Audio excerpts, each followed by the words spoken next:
This is, I think, why people are so obsessed in some sense with the search for fundamental meaning. This is a good story. So you can imagine two people laying bricks, they're building a gigantic wall, and the one person thinks, oh my God, this wall is going to take 100,000 bricks. I'm laying one at a time and I'm wasting my life away, trivially adding to this gigantic brick wall. And what am I doing? This is absolutely miserable, brick by brick. And the other person thinks, in 300 years, this is going to be a cathedral.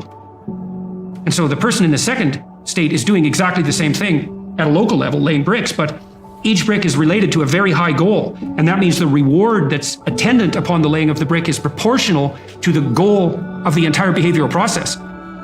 So if you're aimless and goalless, then you can't elicit any positive emotion. And if your goals are fragmented, which is also what happens if you're aimless or your goals lack unity, if your goals are fragmented, then no given behavioral manifestation can elicit any dopaminergic reward because it's not a step forward to anything desirable. One of the things, well, I did write about this in my first book, particularly about putting your house in perfect order. It's like, well, if you're lost, one of the things you can do is look around and see what direction you could take locally. Fix something. Find something that you could do that would make things better that you would do.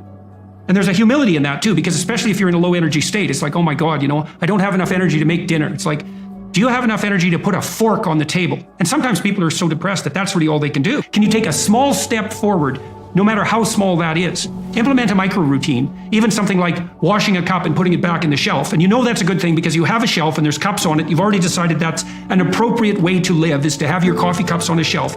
If you go ahead with cleaning out the cup and putting it on the shelf, then you've taken steps towards a valuable micro goal. You get a dopamine kick from that. That transforms itself into adrenaline and energizes you. In part, what the dopamine system is doing. So imagine that the purpose of the dopamine system is to elicit a satiating reward, fundamentally. But then the satiating reward is something that has to be approached in steps. And so in order to maintain the motivation necessary to approach the satiating reward, you have to mark each of the steps with a marker of pleasure.